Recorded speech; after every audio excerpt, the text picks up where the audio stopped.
Hey, if you get in a fist fight with an officer and take their taser, you should expect what happens in this badge cam.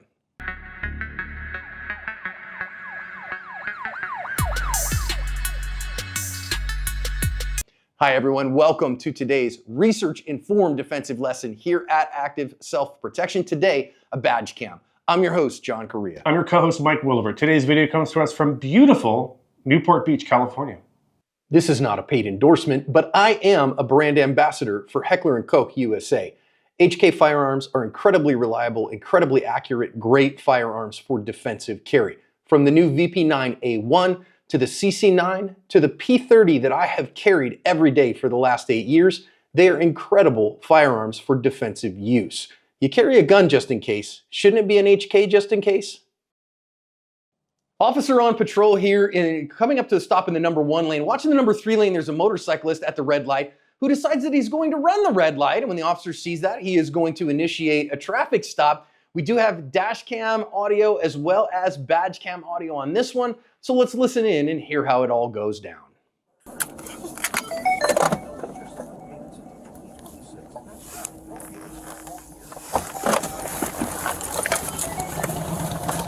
The plate is 26 Foxtrot 7064.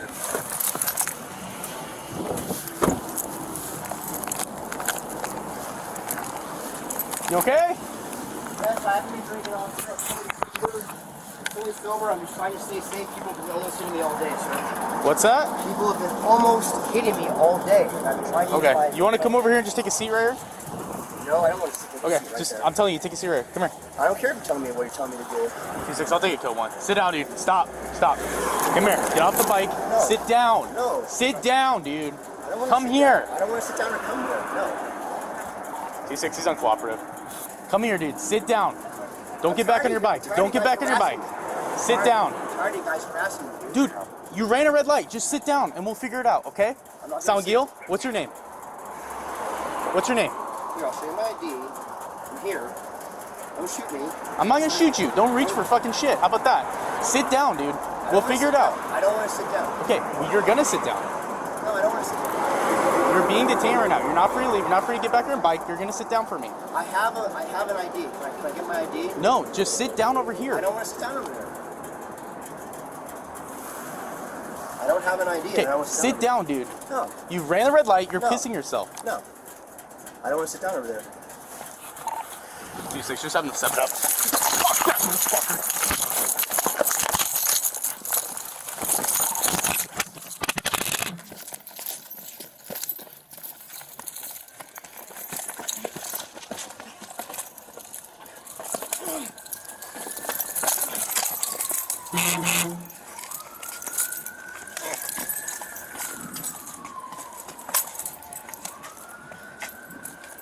Taser here, huh? Taser here. Stop it!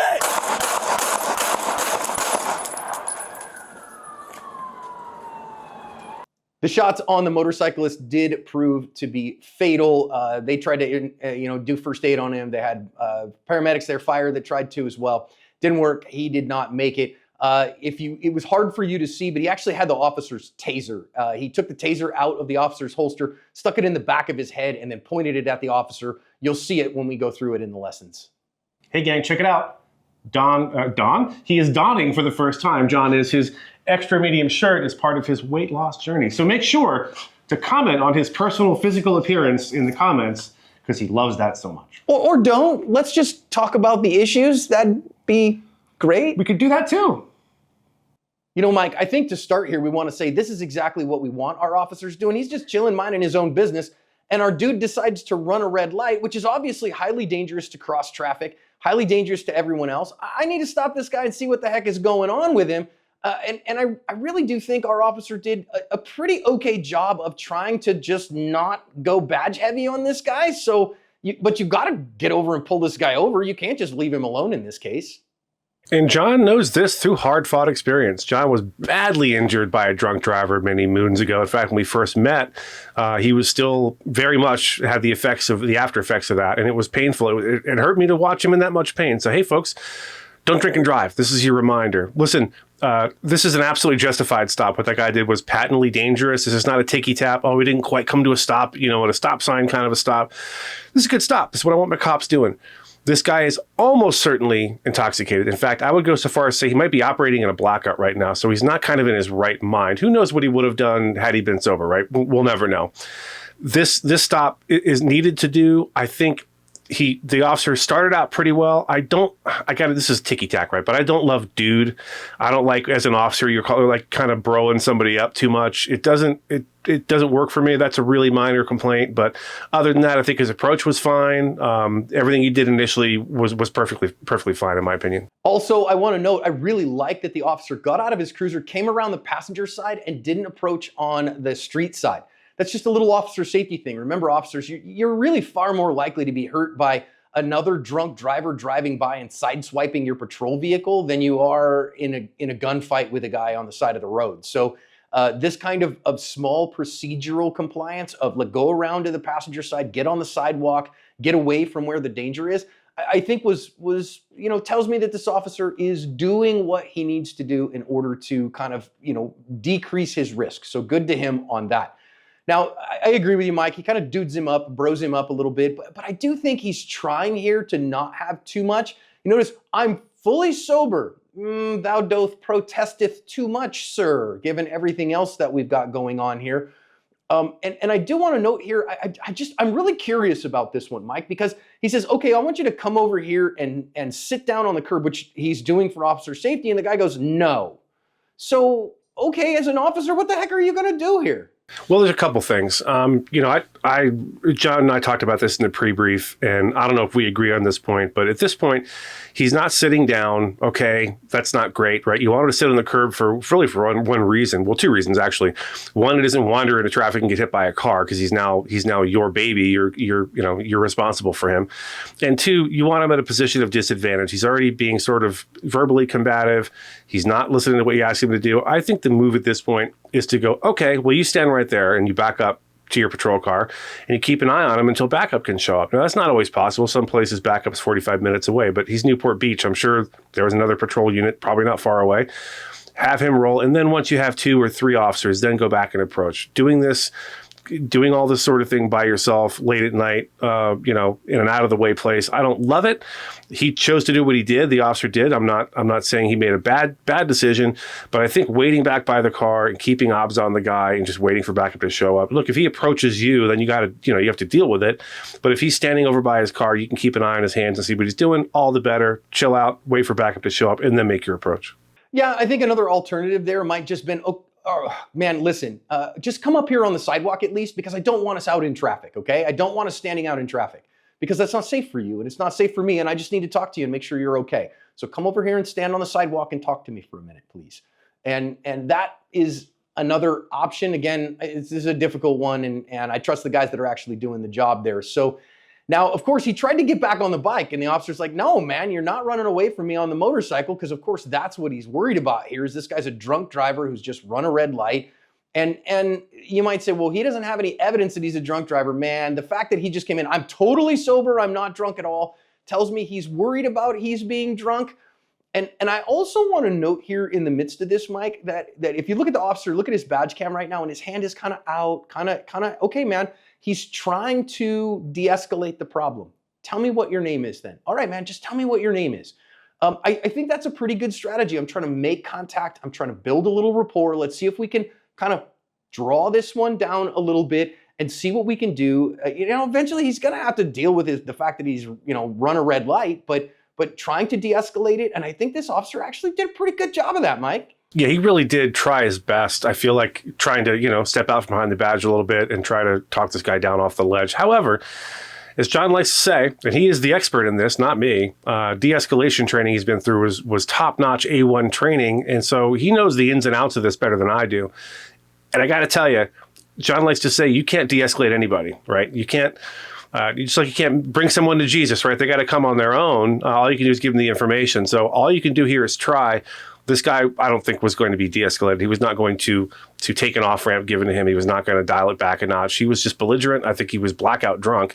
And so reasoning with him is really difficult. Doesn't mean it's not worth a shot, right? All we can do is try. I think this officer did his level best to try to talk this guy down a little bit and get him to calm down. Wasn't going to happen, but God bless him, he did his best.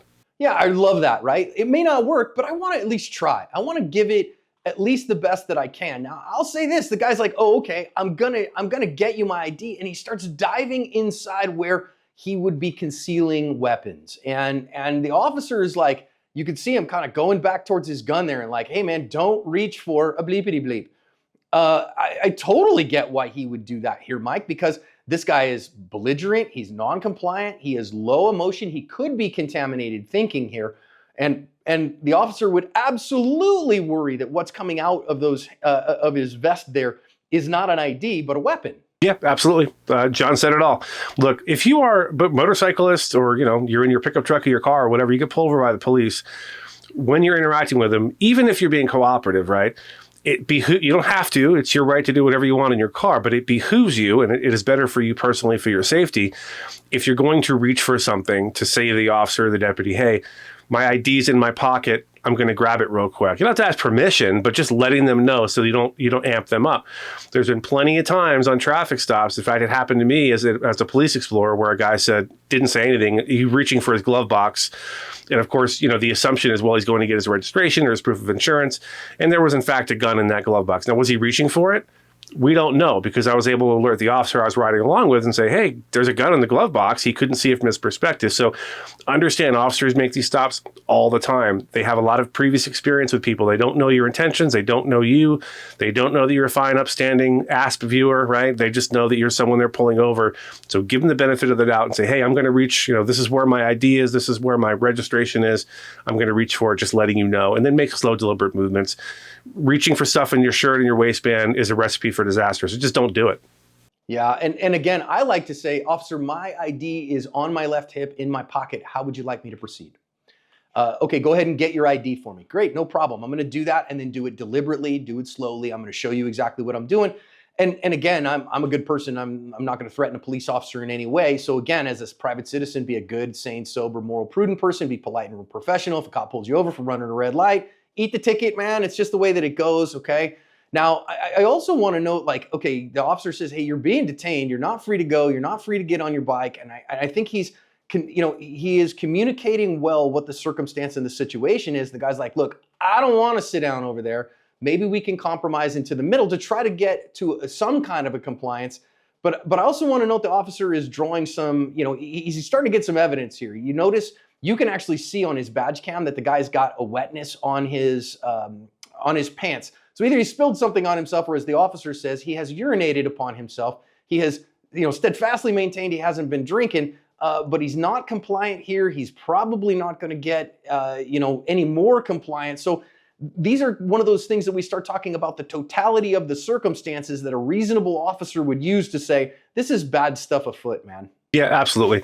Totality of the circumstances is a critical component when you're going to be judged later on for whatever your actions are as a law enforcement officer.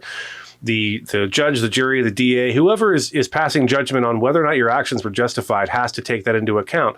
So what are the totality of the circumstances in this case? The guy blatantly ran a red light, endangering the public, right? He then got belligerent, was uncooperative. He appears to be intoxicated. He's evidently urinated himself. So this guy is bad. He's trouble. He's bad news all day long. So we did take that into account when judging what this officer did. Now, would I have preferred that he said, okay, cool, will you stay where you are? I'll be back by my car. I'll be back with you in a minute, and waited for another unit? Yeah, but as we said in the pre-brief, you can't rewind, right? This is what happened. And now we got to deal with it. So I think everything here is 100% justified. The officer did what he thought was best in the moment, and I think I'm fine with that. Yeah, and listen, that totality of the circumstances, that's what the Supreme Court just recently affirmed in Felix v. Barnes. That was literally just handed down here very, very recently. Rejected the Fifth Circuit's moment of threat doctrine in favor of what's been accepted everywhere else at all times, which is the totality of the circumstances that led us here, right? So this officer, again, in the totality of the circumstances, sees where this one is going because he's experienced, because he's seen this a whole bunch of times. this guy is not going to comply. So that totality of the circumstances is really important. It doesn't give you carte blanche to do anything you want. It says that everything that happened during this stop is important to understand our decision making in that stop. And I think that's really wise and absolutely reasonable. So I'm glad that they affirmed that in that decision, and that'll be a boon to good police officers everywhere. Got to watch out for some of these officer-created jeopardy things. Now, again, I do want to note here, why did this one escalate? It's because the officer did kind of turn away. I think he's looking down the street a little bit to say, hey, I need some help, step it up. And when he does, our motorcyclist lunges at the officer and the officer sees it. So now you've got a decision to make here, Mike. I think this officer could have backed away, drawn a taser, and held the guy at taser point, but he's in motorcycle equipment, and the chances of that working are very, very small. I mean, I suppose he could have got out his OC spray and OC sprayed the guy if he had it, or even a baton if he had his baton. Dangerous there, not my favorite tool. But he's going to choose instead to dive in and get after this guy in a fight. But recognize, we've said this many times, but our motorcyclist is the one who put the token in the skee ball machine here. Yeah, so when I first watched this through, after John sent it to me to review, I noticed that he turned slightly to be on the radio. Look, there's no secrets, right? If you're asking for backup, ask for backup. Let the bad guy hear you. Let him know there's other people on the way. But is a recent video we did in Fairfax County, that cover officer on the passenger side of that car during that shooting did everything right. And what does that mean? He never took his eyes off the guy's hands. He kept a laser focus on that guy. So if this is you on a stop like this and the guy's out, he's not being cooperative, do not turn your head. Do not turn around for any reason. Let this be maybe the biggest mental rep of this whole thing is, if you give a bad guy who's intent on doing you harm an opportunity by turning your attention away just for a moment, because look, there's other officers there, that's one thing, but you're by yourself. So turning away for just a moment gives him the opportunity to try to assault you. That's exactly what he did. So I think the response here was appropriate, John. Yeah, and I think that's a great mental rep, right? I don't want him to think I don't have attention on him. I don't want to give him an opportunity to assault me. And thankfully, the officer turned back in time, and so the guy didn't have time to do that. Now, officer decided, all right, you want to go hands-on? Let's go hands-on. Officers, your department defensive tactics are not going to teach you how to be great in a grappling fight. They're just not. They're going to teach you the bare minimum to get somebody into cuffs.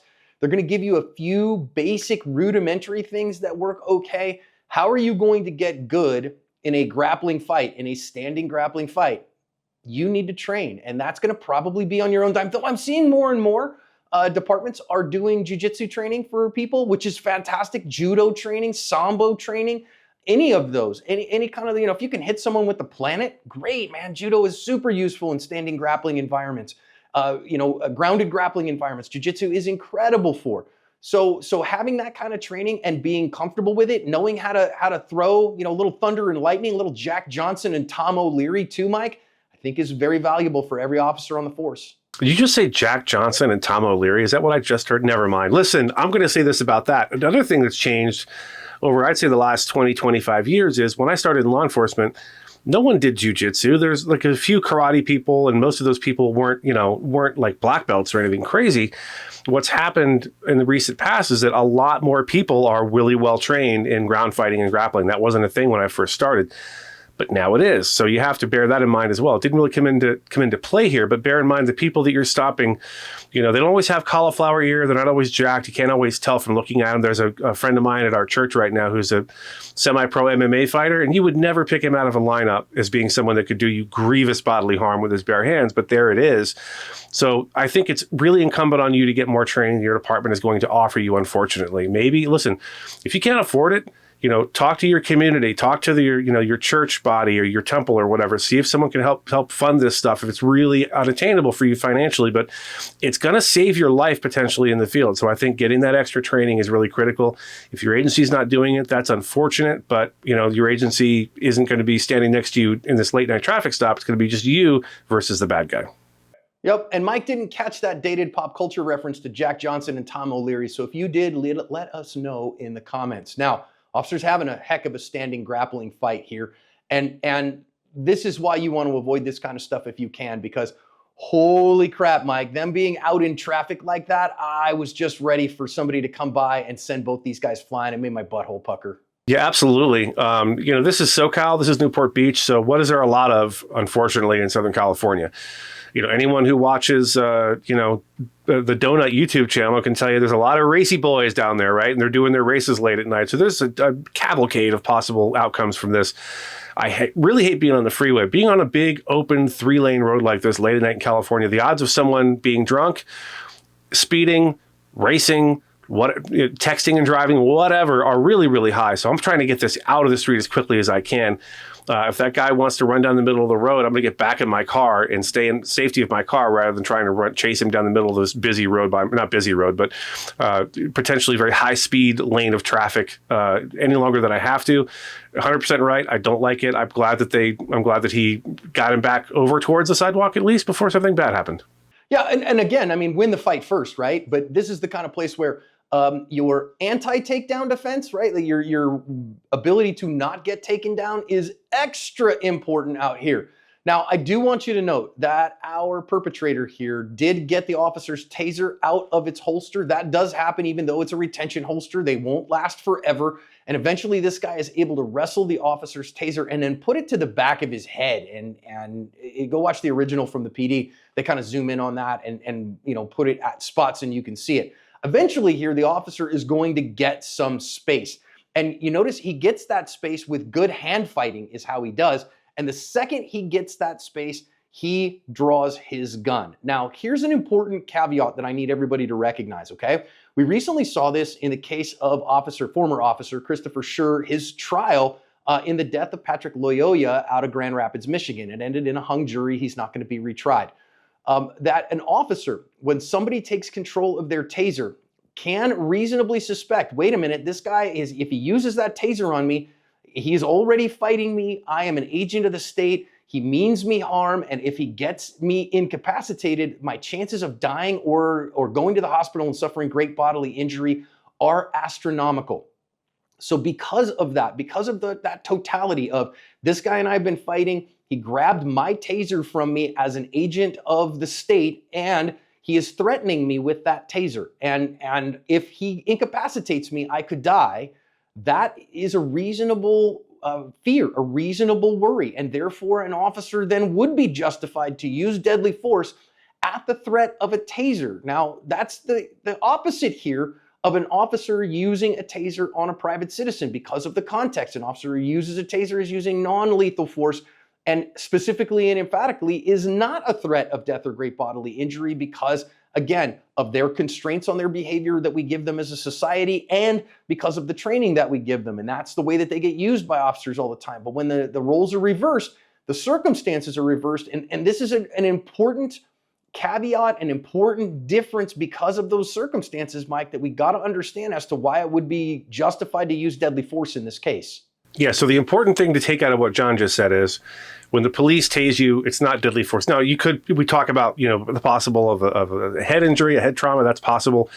But an officer using a taser against a suspect who's being not cooperative is not considered deadly force for the reason that the officer is not going to then shoot him after he's tased him, right? What are the possibilities if this guy successfully deploys a taser against this officer? It doesn't have to be grabbing his gun, right? He's got a retention holster. So if he was still holstered and got tased, would the guy have time to defeat all the retention and get his gun out and shoot him? Maybe, maybe not. Probably not.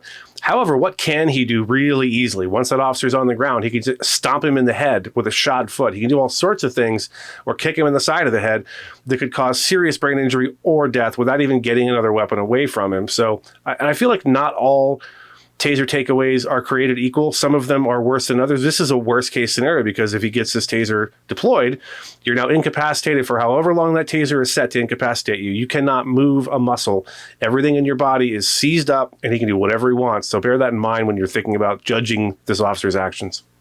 Again, totality of the circumstances, right? This guy's fighting the officer. He has taken the taser from the officer. He actually even pointed it at the back of the officer's head. So now the officer gets space. Officers, I think there's another lesson here that if you do get space, so learning that on the mats, learning that in your judo class or your jiu-jitsu class, make sure you do some standing stuff. I know everybody in jiu-jitsu likes to start on their butt because it's less chance of getting hurt. I get it. I did 18 months of jiu-jitsu. I understand.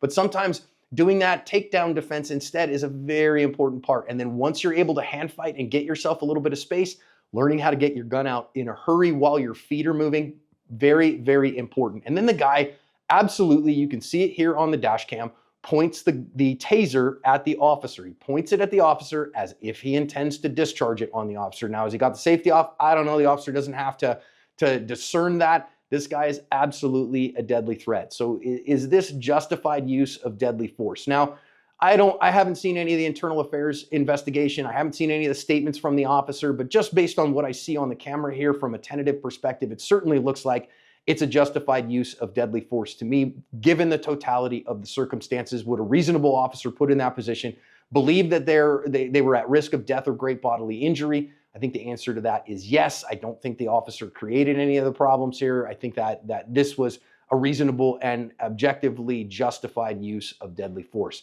A lot of lessons out of this one, man. Tough stuff to get in here. Make sure that we look at these kind of things for the totality of their circumstances. That's the best way to cover our ASP.